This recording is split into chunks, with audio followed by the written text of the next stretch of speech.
राजकीय औद्योगिक प्रशिक्षण संस्थान Dataganj Badaun draftsman civil trade का अनुदेशक हूं। मैं आप लोगों को आज ड्राफ्टमैन सिविल में जो मेन पार्ट्स होते हैं, इंस्ट्रूमेंट जो ड्राफ्टमैन सिविल में यूज होते हैं, जिनको बोलते हैं हम ड्राइंग इंस्ट्रूमेंट। क्योंकि इस सब्जेक्ट में हमको सबसे ज़्यादा क्या करना है, ड्राइंग ही तो पढ़नी है। हर चीज़ के लेआउट बनाने हैं, उनकी ड्राइंग बनानी है, उसके बाद में उसको हम बाद में एग्जीक्यूट करते हैं। ठीक है, तो आज का मेरा टॉपिक जो है वो है ड्राइंग इंस्ट्रूमेंट। तो ड्राइंग इंस्ट्रूमेंट जैसे आप लोग पुरानी कक्षाओं में, छोटी कक्षाओं में सुने होंगे कि सर वो एक इरेजर होता है, एक शार्पनर होता है, एक पेंसिल होती है, पेंसिल बॉक्स होता है। तो वो एक नॉर्मल आपका इंस्ट्रूमेंट थे ड्राइंग बनाने के लिए। मगर जब आप इंजीनियरिंग ड्राइंग बनाएंगे तो उसके लिए और कई सारे उपकरण आपको चाहिए होते हैं, जिनके बारे में मैं आपको डिक्टेट करने वाला हूं। तो सबसे पहले है इसका ड्राइंग बोर्ड। ड्राइंग बोर्ड क्या होता है, ये इस शेप का बोर्ड होता है जिसपे हम ड्राइंग शीट को चस्पा करते हैं सेलो टेप के थ्रू, या फिर हम पिन कर देते हैं, ड्राइंग शीट को अपने पिन कर देते हैं। ठीक है, वो फिक्स हो जाती है। उसके बाद हम उसमें एक एज ले लेते हैं, लेफ्ट एज से अपना काम करना चालू कर देते हैं, उस पर अपना आलेखन बनाते हैं। इनका साइज होता है, जैसे ड्राइंग का साइज होता है, जैसे D0, D1, D2, इन सब साइजों के अकॉर्डिंग ये मार्केट में अवेलेबल रहती है। जैसे D0 का साइज क्या होता है, ये सबसे बड़ी ड्राइंग शीट होती है। इसका साइज होता है 1500 गुणे 1000। इसका मतलब 1500। ये सब डायमेंशन जो होती है वो मिलीमीटर में होती हैं। उसके बाद D1 का साइज होता है 1000 इंटू 700। ठीक है, उसके बाद D1 के बाद D2 700 इंटू 450। तो इस तरीके से ये हमारी ड्राइंग शीट मार्केट में अवेलेबल है, जिसपे हम इंजीनियरिंग ड्राइंग का काम करते हैं। जो बड़े बड़े प्रोजेक्ट्स होते हैं तो उनपे drawing board, drawing sheet, drawing board. ठीक है, तो ये ड्राइंग बोर्ड के साइज है। ठीक है, उसके बाद आता है हमारा drawing set square. Set square क्या होता है, सेट स्क्वायर आपने बचपन में भी देखा होगा कि आपके ज्योमेट्री बॉक्स में 2 सेट स्क्वायर निकलते थे। वो किसी एंगल में होते थे, इस तरीके का सेट होता था। एक दोनों साइड बराबर होता, एक क्या होता था, एक थोड़ा इस तरीके का होता था। वो क्यों होता था ये आप लोगों को शायद नहीं पता होगा। वो इसलिए होता था कि इसमें जो दो ये भुजाएं बराबर होती थी, तो इसका एंगल दोनों का 45 डिग्री होता है। अगर आपके पास चांदा जो प्रोटेक्टर नहीं है तो आप इससे भी डायरेक्ट कोण बना सकते हैं। और जो ये थोड़ा सा एक लंबा छोटा होता था, इसमें इधर का एंगल जो होता था वो 60 डिग्री होता था, और ये जो छोटा वाला एंगल है ये 30 डिग्री होता है, और ये आपका 90 डिग्री होता है। ठीक है, ये एंगल दोनों में 90 डिग्री होता है। तो इनका भी यूज करते हैं हम समांतर रेखाएं खींचने के लिए। उसके बाद आता है अपना प्रोट्रैक्टर। प्रोट्रैक्टर को हिंदी में कहते हैं क्या, चांदा। उसमें क्या होता है, ये एक इस शेप का होता है, हाफ मून जिसको बोलते हैं, इसीलिए तो बोलते हैं ना आधा। इसमें यहाँ 0 से लेके आपके यहाँ 0 एंगल होता है, यहाँ 90 एंगल होता है, और यहाँ पे 180 डिग्री। तो 0 से लेके 180 डिग्री तक अगर आपको कोण बनाना है तो किसी एक कार्नर पॉइंट पे, जैसे इसको सीट मान लेते हैं, तो यहाँ पे रख के अगर हमको 35 डिग्री एंगल खींचना है तो वो थोड़ा इजी नहीं है, आप उसे नहीं बना सकते प्रकार की सहायता से।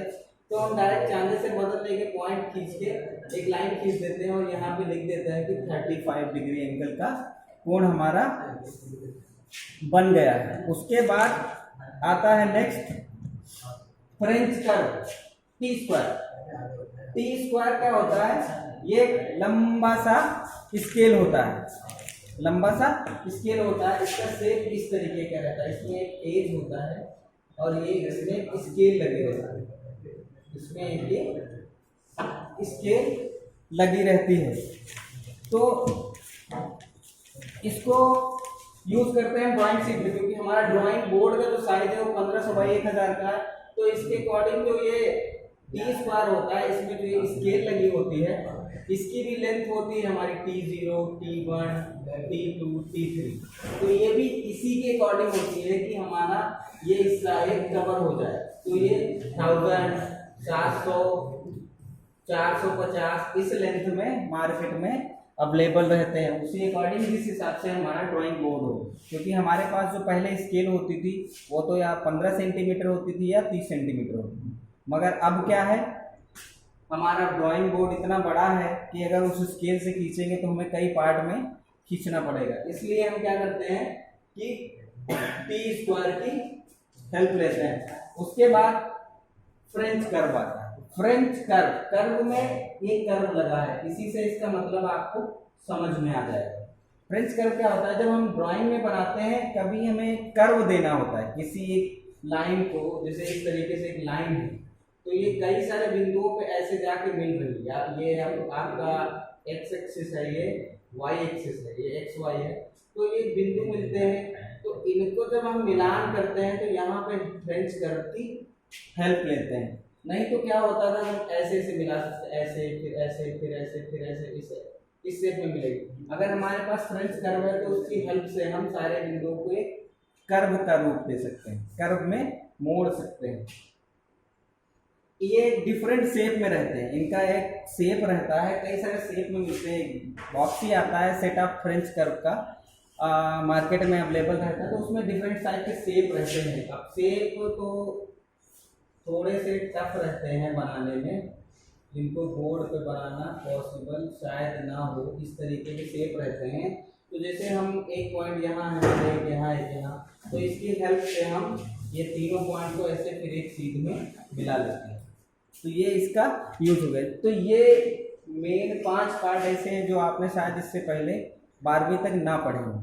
बाकी इसके बाद जो हमारे जनरल यूज में आते हैं, जैसे आपका 6 नंबर पे आता है पेंसिल, ठीक है। तो पेंसिल भी एक क्या है, एक पार्ट है। फिर क्या है, डिवाइडर, डिवाइडर, और उसके बाद इरेजर, शार्पनर, ये तो सबको पता है। फिर पेंसिल, पेंसिल भी आपने पढ़ी होंगी। पेंसिल तो मेन पार्ट है जिससे हम अपना जो भी ड्राइंग बनाना है या कुछ स्टार्टिंग में जो प्राइमरी एज में लिखना चालू करते हैं उसका यूज़ करते हैं। तो पेंसिल भी यहाँ पे कई प्रकार की होती है, इनके ग्रुपिंग की गई है। पेंसिल की भी कई सारी, आपने पेंसिल हमेशा पढ़ी होगी एच या फिर बी, मगर इनकी मीन्स नहीं होती। एच श्रेणी में जो पेंसिल आती है वो थोड़ी हार्ड होती है, मतलब कठोर होती है, और जो बी ग्रुप की जो पेंसिल होती है वो थोड़ी नरम होती है, नरम होती है। तो हमको ड्राइंग शीट पे जब अपनी ड्राइंग बनाते हैं या लेआउट बनाते हैं तो उसमें दोनों पेंसिलों का यूज़ करना होता है। कहीं हमको सेटिंग देनी है, जैसे जो लोग स्मृति चित्रण बनाते हैं तो वो लोग शेप देते हैं या शेडिंग करते हैं, तो उसके लिए हम क्या बी टाइप की पेंसिलों का यूज़ करते हैं। और अगर हार्ड कोई मार्किंग करनी है या कोई सॉलिड पे मार्किंग करनी है, हमारे पास पेंसिल ऐसी रहती हैं, तो उनसे एच टाइप की जो पेंसिल होते हैं उनसे मार्किंग करते हैं। तो ये बहुत सारे उसमें अवेलेबल रहते हैं, जैसे H1, H2, H3, ऐसे B1, B2, B3। तो ये क्यों होती हैं, ये इनके नाम दिए हुए कि वो उस श्रेणी की पेंसिल है। H श्रेणी की है, अगर H1 है, H2 है, तो मतलब वो कठोरता की तरफ बढ़ रही है। B का अगर B0 से लेके B9 तक रहता है तो वो मतलब जितना ही आप आगे जाएंगे B ग्रुप में वो उतनी ही ज़्यादा सॉफ्ट होती चली जाएंगी। डिवाइडर, डिवाइडर को तो हिंदी में जानते होंगे, प्रकार, जैसे आपने पढ़ा होगा अभी हिंदी क्लासेस माध्यमिक शिक्षा परिषद में कि कक्षा 1 से लेकर 10 तक तो आप प्रकार के नाम से ही जानते होंगे। उसके बाद अब इंग्लिश मीडियम लोग डिवाइडर जानते हैं। तो उसका क्या काम होता है, जैसे कोई एंगल दिया है या कोई पार्ट दिया है और उसको हमें 2 भागों में डिवाइड करना, तो डिवाइडर की हेल्प से हम क्या करते हैं, एक पॉइंट ले लेते हैं, स्थिर रहता है, दूसरे में पेंसिल लगी रहती है, एक मार्किंग ले लेते हैं, तो हमें ये 2 पॉइंट मिल जाते हैं। फिर उसी चाप में फिर इस जगह से एक यहाँ कट ले लेंगे, इस जगह से यहाँ कट मारेंगे, तो एक हमें तीसरा पॉइंट मिल जाएगा। इस पॉइंट से जब जैसे केंद्र O था, इसको जब मिलाएंगे तो ये हमेशा इन दोनों रेखाओं को डिवाइड कर देगा इक्वल एंगल में, इसीलिए इसका नाम रहता है हमेशा डिवाइडर। ठीक है, तो आप ये समझ रहे होंगे डिवाइडर के बारे में। उसके बाद अब आपको एक चीज़ और बताएंगे जो आप अभी तक सुने होंगे, उसका एक नया रूप है जो आपको अभी हम बोर्ड पे बताने वाले हैं। स्केल, स्केल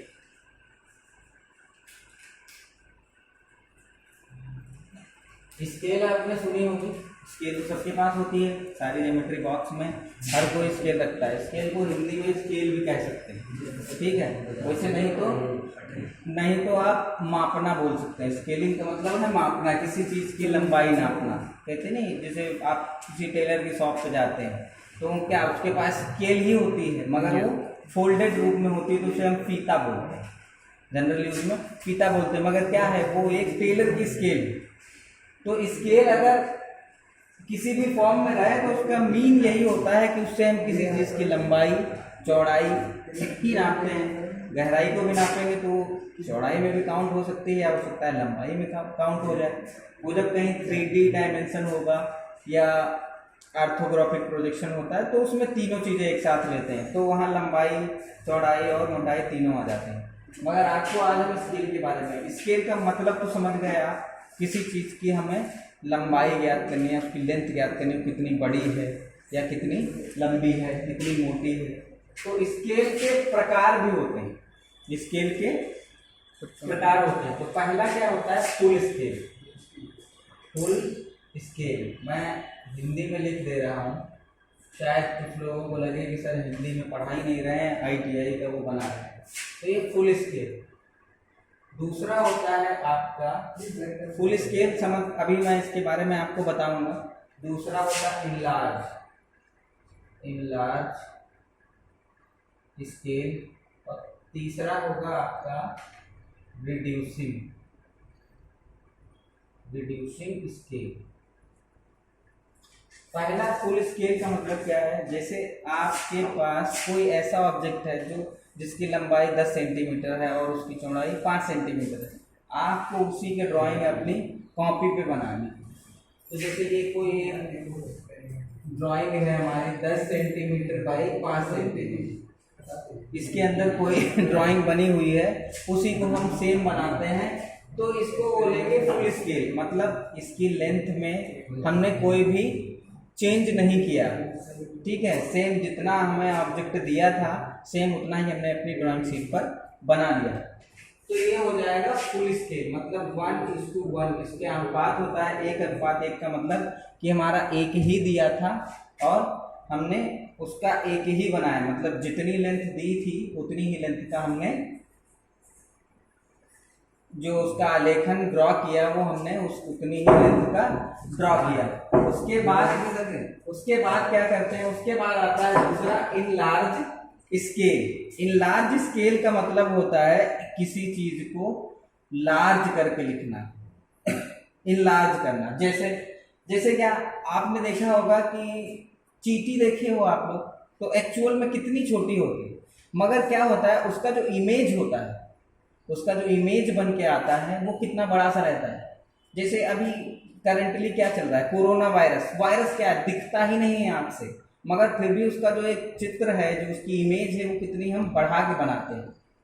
तो उसी को हम बोलते हैं कि इनलार्ज करके बना रहे हैं, ठीक है। जैसे कितने भी जो कोई भी वायरस है, विषाणु है या जीवाणु है, तो उनके जो चित्र बने होते हैं बायोलॉजी की बुक में, तो काफ़ी बड़े बने होते हैं, मगर वो आँख से भी हम नहीं देख सकते हैं। उसको देखने के लिए सूक्ष्मदर्शी हमें चाहिए, तब हम उसको देख पाएंगे। तो इसका मतलब क्या है, हम उस स्केल को इनलार्ज कर रहे हैं, मतलब बढ़ा रहे हैं। तो इनका जो अनुपात होता है वो 10:1, 5:1, 20:1, मतलब हम इतने गुने उसको बढ़ा रहे हैं, ठीक है। जैसे अगर उसका एक्चुअल 1 है, अगर 1 है 1 mm का है, तो उसको जो हम ड्रॉ कर रहे हैं तो हम उसको 10 mm में ड्रॉ कर रहे हैं, ठीक है। उसको इनलार्ज करें, क्योंकि अगर हम 1 mm में ही उसको बना देंगे तो पहली बात तो हम बना ही नहीं पाएंगे, अगर बना भी देंगे तो आपको समझ में नहीं आएगा। तो उसको बोलते हैं किसी चीज को इनलार्ज करना, इनलार्जिंग स्केल। उसके बाद तीसरा आता है रिड्यूसिंग। तो रिड्यूसिंग का मतलब तो आप समझ ही रहे होंगे, रिड्यूसिंग का मतलब है रिड्यूस करना, कम करके बनाना। तो इसमें जस्ट अनुपात इसका उल्टा हो जाएगा, जैसे 1:10, 1:20, कहीं कहीं पे तो 1:100 भी दिया हो। इसका मतलब क्या है, जैसे किसी बहुत बड़ी चीज को, जैसे हम बोल दिया गया कि आप एक ग्राफ बनाइए या आप एक ड्राइंग बनाइए जिसमें आप ये ड्रॉ करिए कि आपका घर कहाँ पे है और आपका ITI कहाँ पे है। तो आपके घर से ITI आपका अगर 5 किलोमीटर है तो उसे आप क्या करेंगे, आपको बनानी है अपनी ड्राइंग शीट में। तो आपकी ड्राइंग शीट तो 5 किलोमीटर लंबी है नहीं, तो हम क्या करेंगे, एक रेशियो ले लेंगे कि सर 1 किलोमीटर बराबर 1 सेंटीमीटर। तो उस हिसाब से उसको हम ड्रा कर सकते हैं, या उसको और थोड़ा घटा के भी कर सकते हैं। या कोई बोलते हैं इसका draw picture of train, draw picture of train question है। तो ट्रेन तो मिनिमम लेंथ जो ट्रेन की होती है वो 500 मीटर से लेकर 750 मीटर होती है। 500 मीटर से छोटी तो कोई ट्रेन ही नहीं होती हम होंगी तो होंगी, मगर जो मिनिमम लेंथ ली गई है ट्रेनों की वो 500 मीटर ली गई। अब 500 मीटर की तो ड्राइंग शीट ही नहीं है। ड्राइंग शीट, हमारा ड्राइंग बोर्ड का साइज तो हमने अभी पढ़ाया था आपको, जो मैक्सिमम सबसे बड़ा ड्राइंग बोर्ड होता है वो आपका 1500 बाई 1000 का होता है। तो उससे बड़ा तो है ही नहीं, हमें तो बनाना है 500 मीटर का। तो उसके लिए क्या करते हैं, हम स्केल को रिड्यूस करते हैं कि 500 मीटर बराबर आपका 10 सेंटीमीटर ले लेते हैं। तो उस हिसाब से हमारा ड्राइंग शीट बन जाता है। तो इन तीनों का होना या इन तीनों का नॉलेज आपके पास होना बहुत जरूरी है। क्यों कि आपको आलेखन ड्रॉ करना है, आपको ये कोई कबूतर, चिड़िया, ग्लास, कमल का फूल ये तो बनाना नहीं है। आपको इंजीनियरिंग ड्राइंग बनानी है तो उसमें आपको स्केल पता होनी चाहिए। उसी हिसाब से इंजीनियरिंग स्केल भी आती है जिसमें ये रिड्यूसिंग स्केल उसमें दिया रहता है। आप उनको देख के फाइंड कर लेंगे कि हाँ सर ये यहाँ पे जैसे इतना mm है सर, ये इसका अगर स्केल हम रिड्यूस करते हैं इसका अनुपात लेंगे तो ये आएगा। तो ये डिफरेंट टाइप की इंजीनियरिंग स्केल भी मार्केट में अवेलेबल है जिनको आप ले सकते हैं, हमारे पास भी हैं, हम आपको दिखाएंगे, उनके बारे में आपको बताएंगे। तो आज का मेरा जो टॉपिक था वो लगभग कंप्लीट हो गया है। मैं उम्मीद करता हूँ कि मेरा ये वीडियो या टॉपिक आपको समझ में आएगा और वीडियो भी आपको समझ में आया होगा। Thank you very much.